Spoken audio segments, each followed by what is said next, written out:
أشهد أن لا إله إلا الله وحده لا شريك له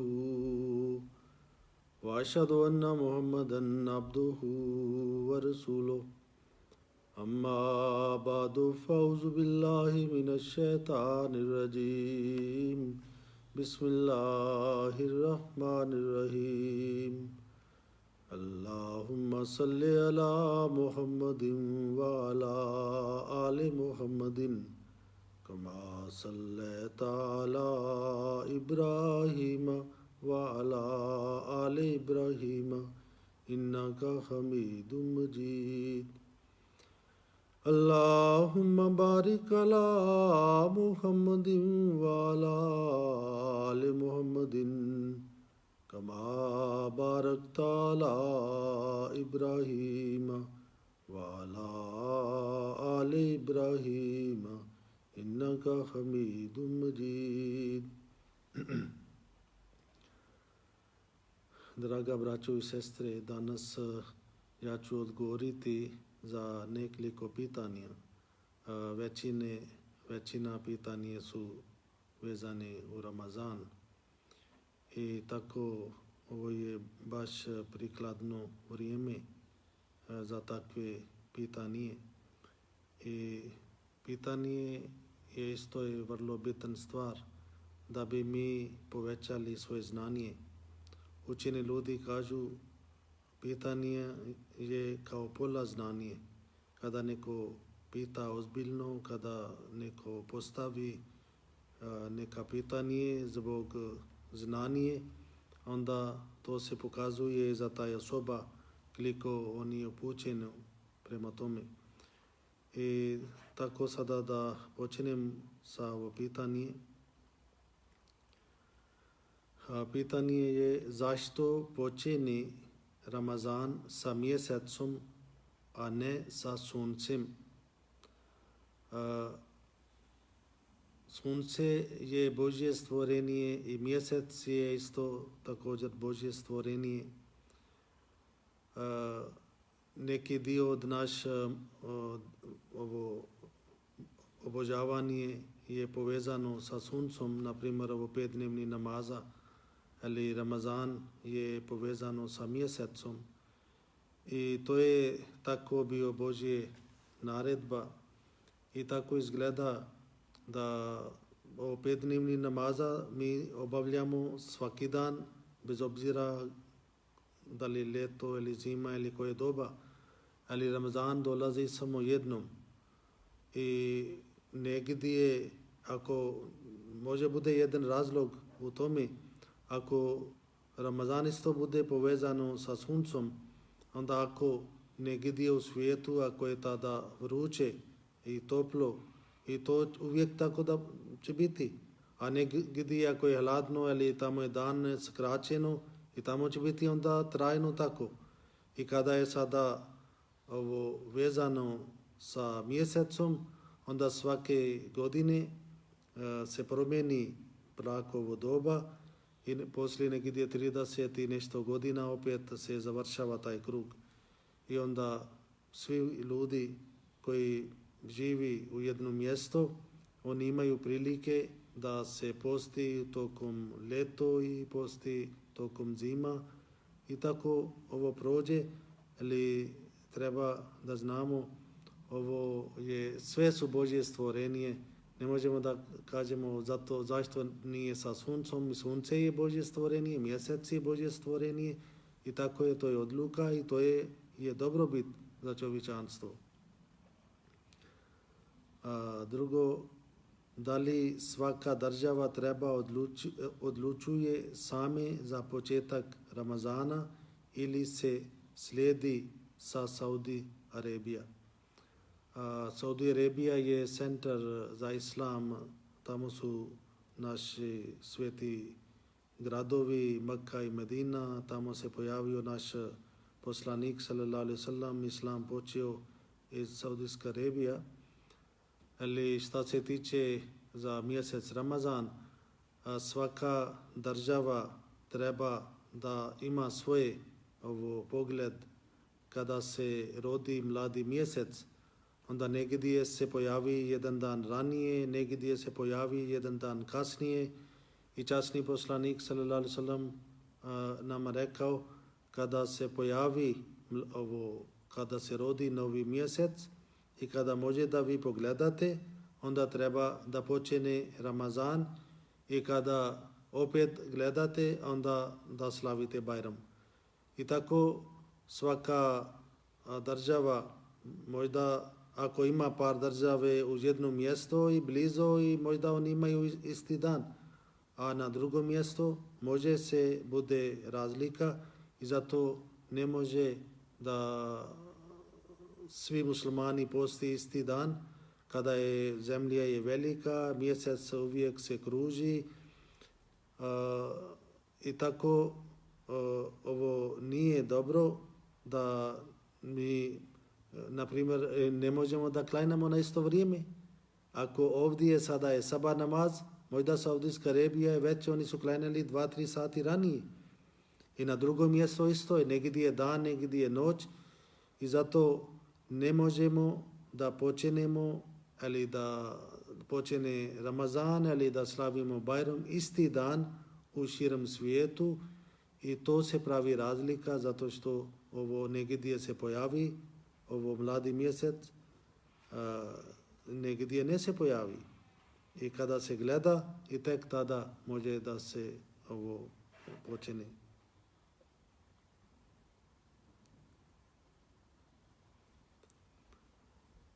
Onda pitanje o tome kako se pravimo nijeti, kako se iftarimo, i časni poslanik sallallahu alejhi ve sellem nama rekao, kada pravite nijet, onda treba da kažete wa bi somin gadin navitu min šahri Ramazana, ja nijetim da postim naredni dan Ramazana.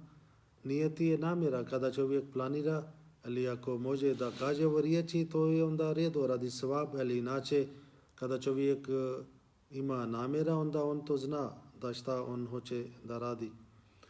I isto je kada bude vrijeme iftar, onda poslanik sallallahu alejhi ve sellem nama naučio dua: Allahumma inni laka sumtu wa bika amantu wa ala rizkika aftartu. O moj gospodaru, ja sam postio za tebe, ja verujem u tebe, i ja se iftarim nafakum od tebe.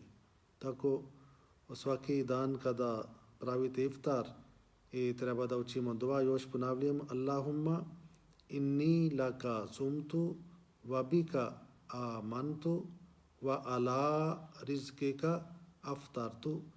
I časni poslanik sallallahu alejhi ve sellem rekao, kada bude vrijeme iftar, tada bude jedan trenutak, Allah primi vaš dua, i zato kada bude vrijeme iftar, ne treba da međusobno pričamo, ali izgubimo vrijeme, nego šutimo i molimo u srce, i možemo da molimo na svom jeziku.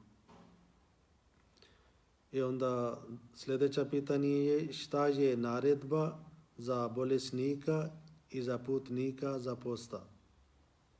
Islam je jedna religija koja dadne naredbe, ali isto Allah dadne olakšanja za ovi ljudi koji ne može zbog bolesti ali zbog neki drugi razlog. Islam ne voli da nama stavi u teškoćama. Ovo je bio Božja naredba: ako god od vas bude bolestan ili bude na putu, neka posti isti broj drugih dana.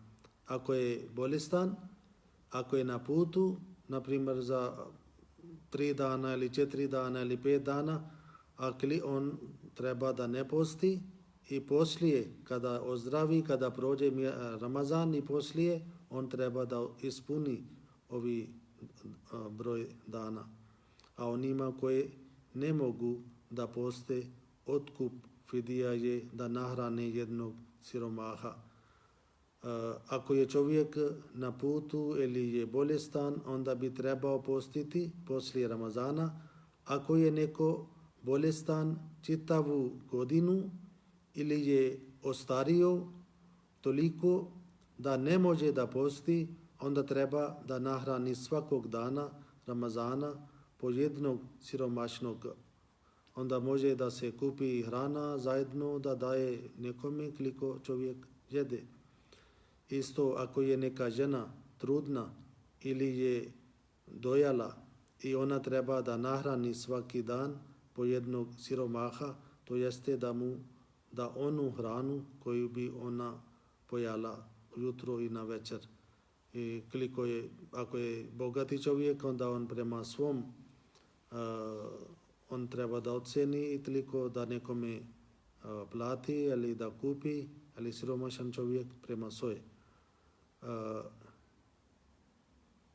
I ako neko ne bi postio zbog straha da bi se mogao razboliti zbog toga, onda to nije opravdanje sve dok mu doktor to ne potvrdi. Ima neki omladine, neki ljudi, oni ne posti, oni samo kažu, oni možda da budu zbog posta, možda da postanu bolesni. Ali to nije izazov, to nije neki razlog samo zbog straha da čovjek ne posti, nego ako ima takvi neki bolest i doktor potvrdi da je post nije dobro, onda ima dozvola da ne posti. Ali obično svaki zdrav čovjek i svaki čovjek koji je kod kuće, koji nije na putu, koji nije bolest, koji nije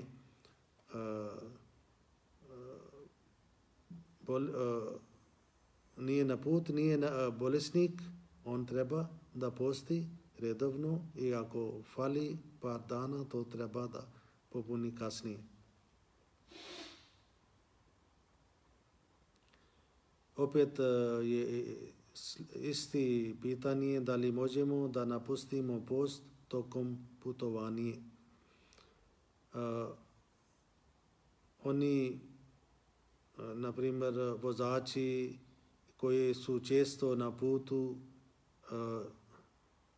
oni treba da posti zato što za njih nije taj putovanje, već je njihov posao tokom cijele godine, onda oni ne može da posti cijela godina. Ako cijela godina oni tako radi, zato za vozači ovo nije put, ali obično kada čovjek planira da ide negdje i onda treba da ne posti.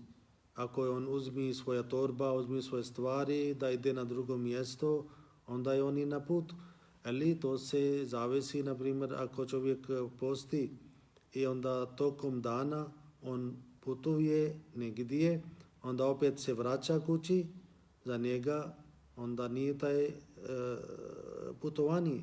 On treba da posti, ali ako čovjek neko misli, na primjer, par 100, 200, 300 km on putuje, ima neki obaveza, onda se vraća i njemu bude teško, onda Islam ne voli da stavi nama u teškoćama, zato Allah naredio, ako ste na putu, onda ne treba da postite. Neki ljudi kažu, tada su ljudi bili, tada je bilo teško da se putuju i sada je puno lakše, ali Allah znao i za ovo doba šta dolazi i novi sredstava za putovanje i Allah nije nešto rekao da je kada bude lakše onda postite, nego to je naredba opšta i onda ako mi idemo negdje blizu, to je nije put, ali ako je daleko, onda treba da ne postim. Imamo nekoliko hadisa u tome. Hazrat Džabir ibn Abdullah radhiyallahu ta'ala anhu prenesi da je kada Božji poslanik sallallahu alejhi ve sellem krenuo u pohod na Meku, bio Ramazan. Postio je, a drugi ljudi također. Sve dok nisu stigli u dolinu Gamim, kada je zatražio posudu vode. koju je podigao tako da ljudi vide. Tako je poslanik sallallahu alejhi ve sellem postio, ali bio mjesec Ramazan, to znači ovo bio farz post, nije bio nafel post. I ljudi su postili i on podigao taj posudu da ljudi gledaju i popiju je. Čuo je kasnije da su neki ljudi nastavili postiti, pa je rekao, a onda neki ljudi, oni su kada vidjeli da poslanik ovo prekidio post, bio još dan, i onda oni su isto završili sa postom, ali neki su mislili da mi treba da imamo svab do kraja. I kada je poslanik sallallahu alejhi ve sellem saznao, i on rekao, ti su neposlušnici. Znači, nije dobročinstvo postiti na putu, zato što ako Allah nama je dozvolio, ne možemo sa silom da dobimo svab. Od Sahl ibn Sa'd radhiyallahu ta'ala anhu se prenosi da je vjerovjesnik sallallahu alejhi ve sellem rekao, ovo je neki drugi hadis za iftar,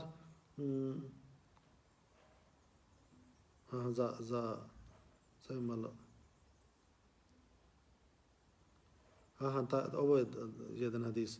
Prenosi se da je Džabir ibn Abdullah radhiyallahu ta'ala anhu rekao, dok je Božji poslanik sallallahu alejhi ve sellem bio na jednom putovanju, vidio je kako su se oko nekog čovjeka okupili ljudi, trudit će se napraviti mu hlad, pa je upitao šta mu je. Čovjek posti, odgovorili su. Božji poslanik sallallahu alejhi ve sellem na to reče, nije dobročinstvo postiti na putu. I još jedan hadis se kaže, jedno putovanje, neki ljudi su postili, neki nisu postili, i onda bio puno vruće. Oni koji su postili nisu mogli da nešto radi, a drugi koji nisu postili, oni su dosta su radili. I časni poslanik sallallahu alejhi ve sellem na kraju rekao, oni koji nisu postili danas su dobili više sevab nego oni koji su postili. Onda pitanje je šta znači izraz post je za mene i ja ću nagraditi. Ovo je jedan hadis, časni poslanik sallallahu alejhi ve sellem tako nama rekao, Allah kaže, ovi postači samo zbog mene ostavi hrana i pića što je običnim danima je dozvoljeno, i onda radi mene postače napusti, i onda zato Allah kaže, ja ću nagraditi posebno ovi postačima. I to je to. Jedan hadis isto kaže, ovi postači će susreti sa Bogom na sudnji dan. I to isto je jedna velika nagrada za postača. Onda stvarnost travi namaz. U doba časni poslanik sallallahu alejhi ve sellem nije bio travi namaz, nego tada poslanik sallallahu alejhi ve sellem on obavljao tahadžud namaz, znači polanoćni namaz. I taj namaz obično poslanik sallallahu alejhi ve sellem obavljao kod kuće. To su bili 8 rekata, 8 nafela, 2, 2, 2, 2 tako i 3 vitar. Ali jednom poslanik sallallahu alejhi ve sellem izašao u džamija u pola noći i tamo obavljao tahadžud namaz, i nekoliko ovi siromašni ljudi, oni su tada spavali u džamija, i kada oni su vidjeli da poslanik obavlja namaz, oni su spojali sa njega i pričali sutradan sa još ljudi, i onda sutradan su došli više, onda treći dan još više, i i poslanik sallallahu alejhi ve sellem nije izašao i tada on rekao ako bi sam izašao ljudi bi uzeli kao obavezni namaz. Ali ovo je nafil namaz i kasnije u doba Hazrat Umar radhiyallahu ta'ala anhu on jednom gledao da ljudi u džamija poslije jacija namaz oni klanjaju namaz posebno i onda on mislio lijepo bi bilo da oni spoju da budu zajedno da obavljaju namaz kao zajednički namaz. I tako je onda u islam počeo travi namaz, znači travi namaz počeo u doba Hazrat Umar radhiyallahu ta'ala anhu, nije počeo u doba časni poslanik sallallahu alejhi ve sellem, nije počeo u doba Hazrat Abu Bakr Sadiq radhiyallahu ta'ala anhu, nego počeo u doba Hazrat Umar radhiyallahu ta'ala anhu. Obično ovi muslimani koji mogu da obavljaju tahadžud namaz, oni ne moraju da klanjaju travi namaz. Zato tahadžud ima više vrijedi kod Boga nego ovo namaz. I onda mi učimo časni Kur'an, slušamo časni Kur'an.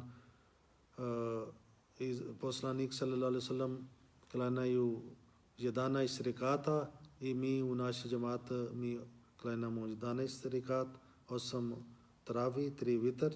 Neki klanjaju isto 20, neka klanjaju i još ja mislim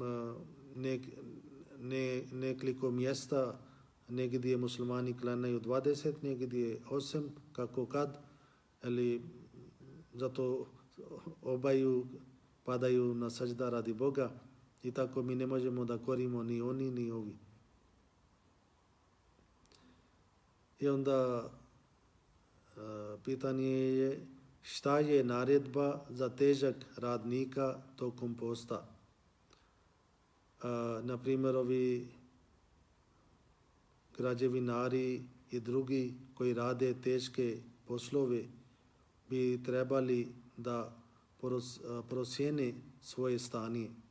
A bolje bi bilo da poste ili da napuste poslije ili da oni ako ne može tada onda može poslije Ramazan. Na primjer ako je puno vruće, ovi težak radnik on ako bi postio možda nije mogao da radi ili možda njemu bude neki muka i onda on neka ne posti ili do sljedeće Ramazan, možda kada bude ovo zima i lakše, onda on može da ispuni broj tada, ali njemu nije oprosteno. Oprosteno je tada ako je teško da ne može, ali poslije Ramazan je dužan da ispuni ovo broj koji on nije stigao. Ovo isto je jedan pitanje žene koje ne poste zbog nekih privremene prepreke, kako one mogu popuniti broj posta. I za žene je ista stvar, ovi dani koji bi falili treba da ispune poslije Ramazan i kada prođe ovo mjesec Ramazana, onda čovjek treba da računa koliko dana on postio, koliko je falilo i poslije on treba da ispuni i isto treba da radi žene.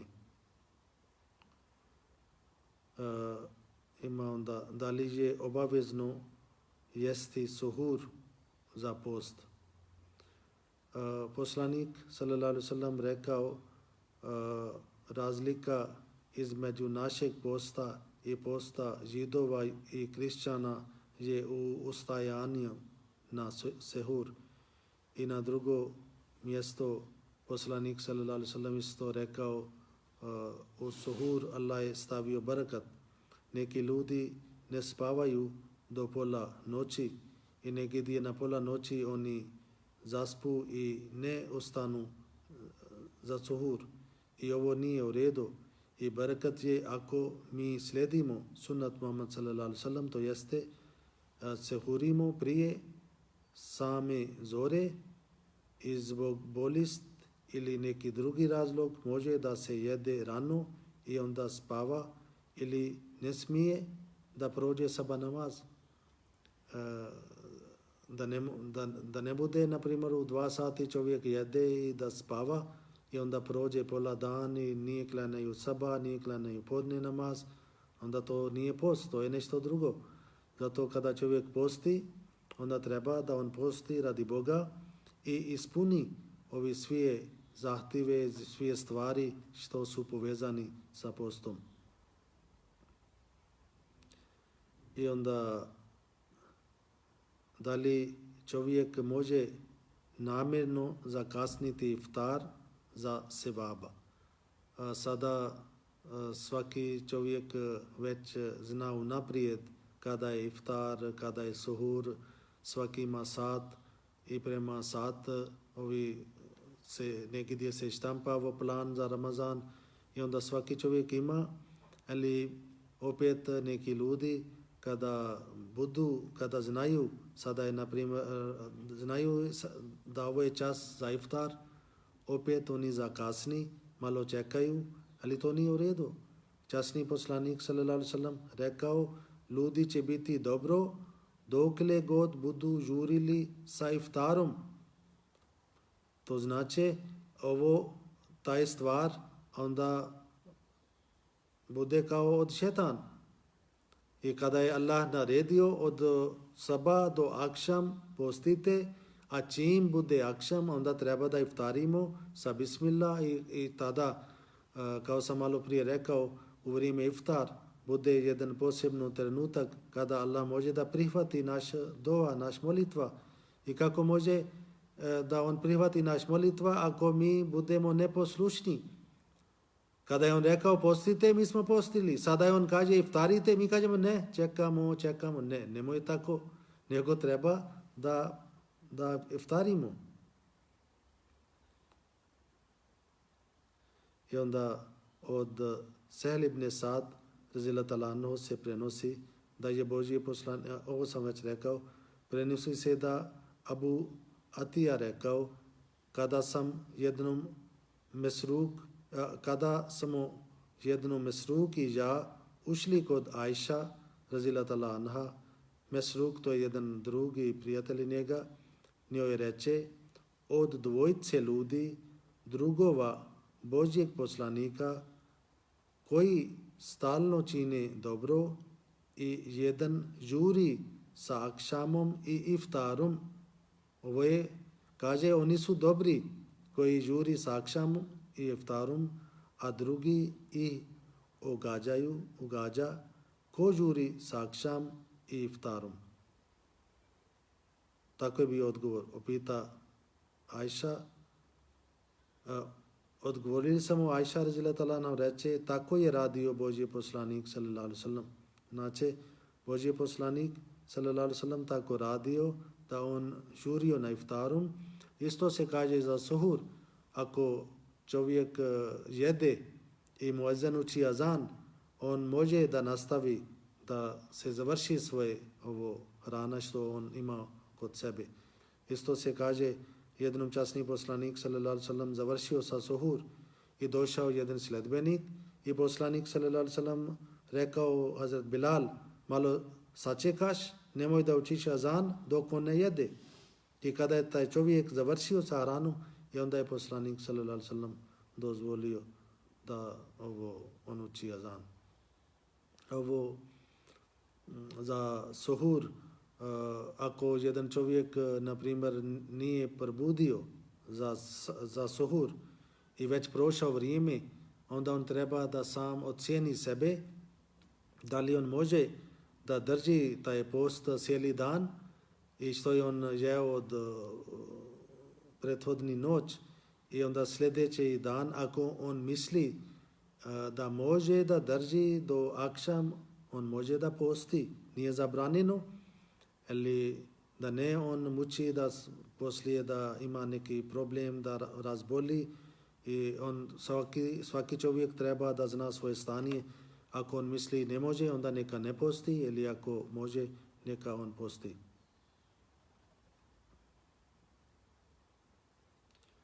Ovo pitanje je šta znači izraz šetan bude vezan u lancama tokom mjesec Ramazan. Ovo je pitanje vezane taj hadis Hazrat Abu Hurajra radijallahu ta'ala anhu prenesi od Allahovog poslanika sallallahu alejhi ve sellem, kad nastupi Ramazan, otvore se džennetska i zatvore džahannamska vrata, a šetani su povežu. I stvari o tome tokom mjesec Ramazan bude takva atmosfera da svi ljudi oni hoće da radi dobro dijela, da se posti, da idu u džamija, slušaju Kur'an, uči Kur'an, i to se pokazuje kao svi su krenuli prema Boga, svi su krenuli prema dobro dijela, i to se izgledaju kao njihove šetani su sada povezani, nisu slobodni i oni ne radi loša dijela, i to je to znači. I tako inače ovi ljudi koji ne bavi sa vjerom, koji ne posti, koji ne obavljaju namaz, njihovi šetani su dali otvoreni. I u doba poslanik sallallahu alejhi ve sellem muslimani su postili, njihovi šetani su bili povezani, ali nevjernik tada su postajali i njihovi šetani su bili otvoreni. Zato to treba da mi vidimo da li mi smo povezali ovo šetan ili je otvoren. Onda pitanje je pod koje uslove može se prekidati post i da ne bude grijeh. Naprimjer, ako namjerno čovjek prekida post, onda je on i veliki grešnik, i čak ako cijeli život on posti zbog toga, on ne može da stigne kada namjerno. I onda Hazrat Abu Hurajra radijallahu ta'ala anhu prenosi da je vjerovjesnik sallallahu alejhi ve sellem rekao, kada od vas neko zaboravi, ovo je nešto drugo, i za post, na primjer ako je čovjek razbolio i baš toliko razbolio da ne može da on drži dalje svoj post, onda on nije kriv. Ali obično kada namjerno čovjek prekida, onda kazna je da on mora da posti 2 mjesec redovno, i ako ne može, onda da hrani 60 siromah. I to je taj naknada ili kazna ako čovjek namjerno prekida post. I to je to žrtvovanje. Treba da držimo glad i jed. I tu je taj sevap leži. Ili onda da li čovjek pokvari post ako slučajno nešto jede ili pije? Ne. Kada greškom, na primjer, čovjek je zaboravio da je postio i nešto pojede ili da pije nešto, onda on nije kriv i on treba da završi svoj post do akšam. Ima jedan hadis, Hazrat Abu Hurajra radijallahu ta'ala anhu se prenosi da je vjerovjesnik sallallahu alejhi ve sellem rekao, kada od vas neko zaboravi pa nešto pojede ili se napije, neka dovrši svoj post, jer ga je to Allah nahranio i napojao.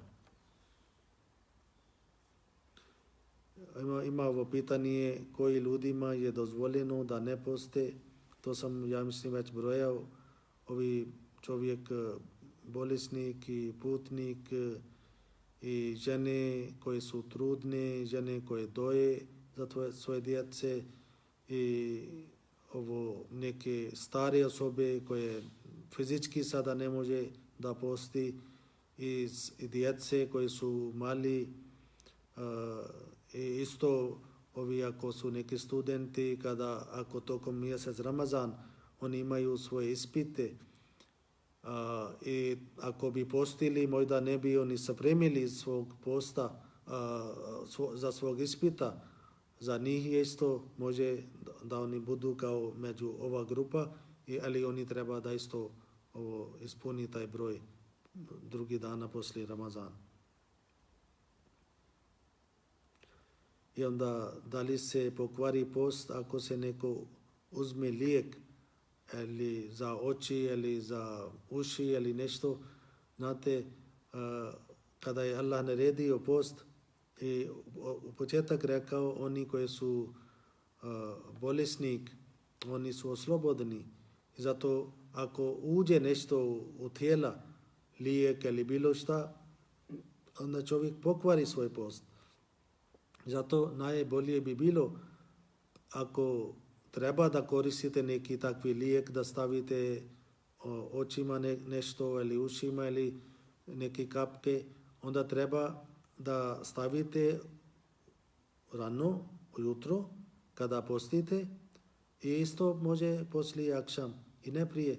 Ali za obični takvi stvari, na primjer ako čovjek treba da ide kod ljekara za pregled ili on kaže treba da zbog nalez treba malo krv, onda se ne pokvari post.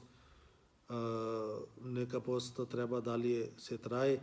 Isto treba, ako čovjek donira krv i možda neki hitan slučaj, isto se ne pokvari post, ali samo on treba da zna ako zbog davanja krvi da on ne se oslabi i da ne razboli, i ako je tako onda on može da prekida post, zato što tada ako on spasio život, to je više vrijedi nego taj post i poslije on ispuni taj broj.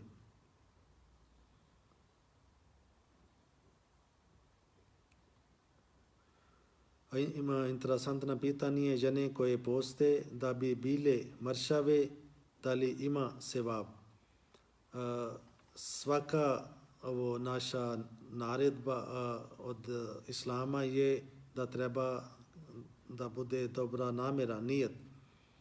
Ako neko ima namjera da se posti, da bi se oni su mršali, na primjer neke žene, oni ako misle zbog posta, one bi mršave bile, onda samo to je bi bio da oni su možda postali mršave, možda bi zagubili 5-6 kilo poslije mjesec Ramazan, a ne bi imali sevab. Zato što sevab leži kroz nijet. Ako nijet je da mi zadovoljimo svog gospodara, da mi postimo samo radi njega, ovo je njegova naredba, mi treba da spojimo sa Bogom, treba da činimo ibadat, treba da postimo, obavljamo redovno namaz, učimo Kur'an. I ovo sve stvari treba da bude naša namjera. A ako zbog posta mi postanemo malo mršavi, to bude nešto plus. Ali ne smije da bude namjera ovo, nego da bude namjera, samo bude post. I pitanje je u mjestima gdje dani i noći traju nekoliko danima ili mjesecima kako se posti. Na takvi mjesecima treba da se onda računa, na primjer u Norveškoj i tamo neki krajeva, tamo nekad bude 6 mjesec dan i 6 mjesec noć. I tamo ne može da oni posti kako mi postimo prema sunce i ovo. I oni treba da onda računaju kako se tamo računaju dan i noć. Tamo svakako ljudi onda radi, idu škola, ostali posao se vodi i tako onda se tamo računaju za 5-dnevni namaz i tako treba da računaju za post. I na primjer isto može da se oni vidi blizu neka država, tamo je koliko je dug post i tako može da se odluči. I časni poslanik sallallahu alejhi ve sellem davno prije rekao kada dođe ovo doba Dajjal, tada će biti dan i 6 mjeseci, noć i 6 mjeseci. Ljudi su pitali kako će oni će klanjati ali postiti. I poslanik s.a.v. rekao oni treba da računaju. I kako oni računaju i tako treba da oni računaju. Ali ako ne gdje, na primjer je post ispadne 19 sati ili nešto toliko, 20 blizu i tamo se pojavi sunce i onda bude noć, čak bude kratak noć, tamo treba da onda oni posti kako postoji taj period. Zato što tamo se pojavi sunce, tamo bude noć, onda treba da posti. Ili ako njih bude teško da posti tokom ovo period i onda Allah dao olakšenje, onda neka ispuni drugi dan. Onda neka oni čekaju kada se izravni ovo dan i noć, neka onda tada posti da bi stigli do taj broj.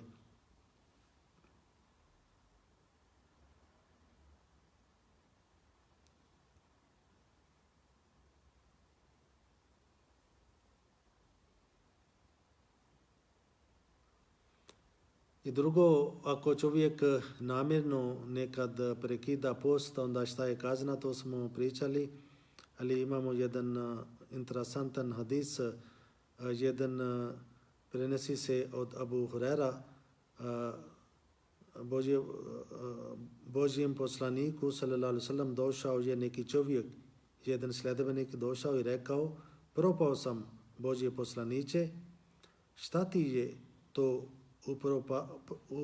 upropastilo, upitao poslanik alejhisselam. Onda on rekao, ja sam postio, ali tokom posta ja sam imao intimni odnos sa svojim ženom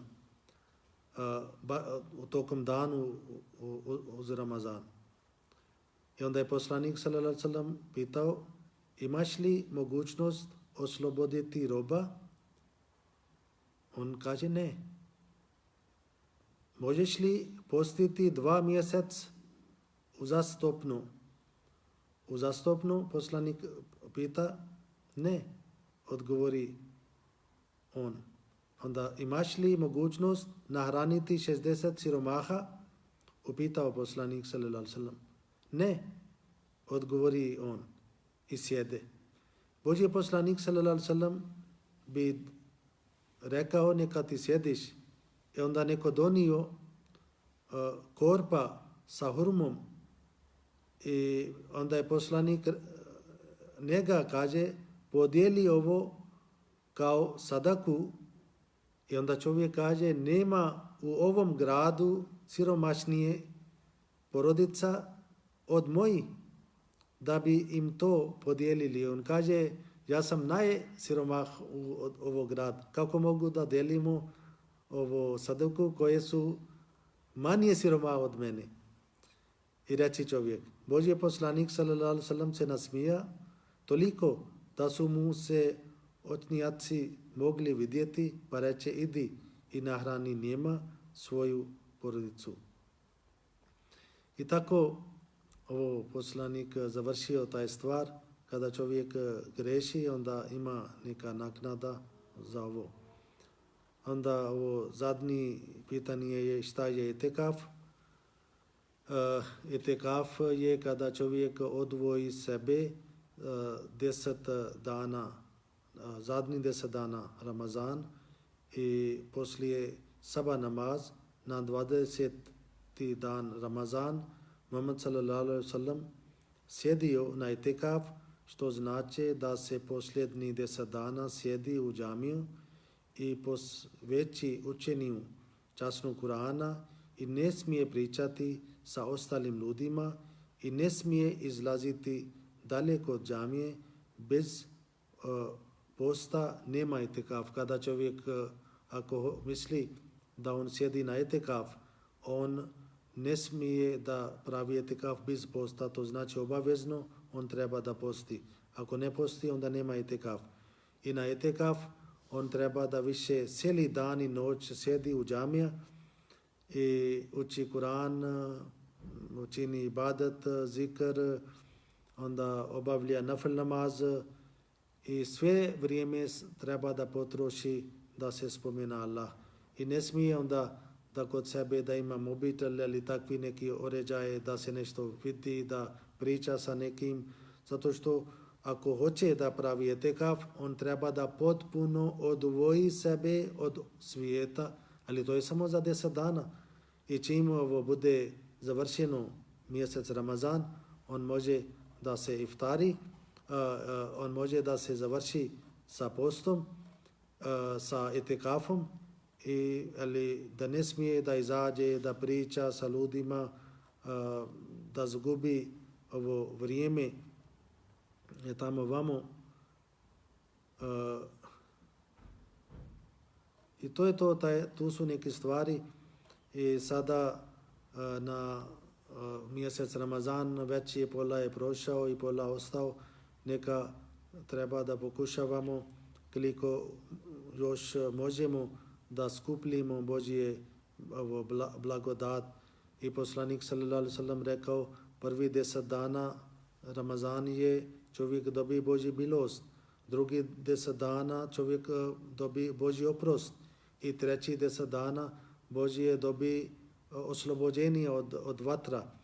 I za časni poslanik sallallahu alejhi ve sellem se kaže, on kada, na primjer, Ramazan kada prođe do kraje i poslanik sallallahu alejhi ve sellem onda više pravio ibadat, probudio porodica kao ovi gost sada ide i koliko može da više druži sa Ramazan.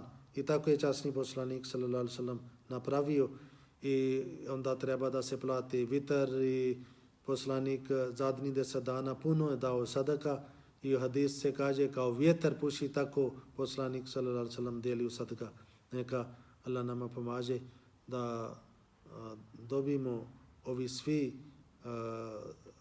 Božje milosti, Božje blagodati, Božji oprosti, slobođenje od vatra, ovi svi ovo stvari koje su povezani sa Ramazan i neka Allah tako čini da mi budemo među ti sretni ljudi koji dobijaju ovi svi Božji oprosti, milosti, blagodati. Neka Allah tako čini. Assalamu alaikum wa rahmatullah.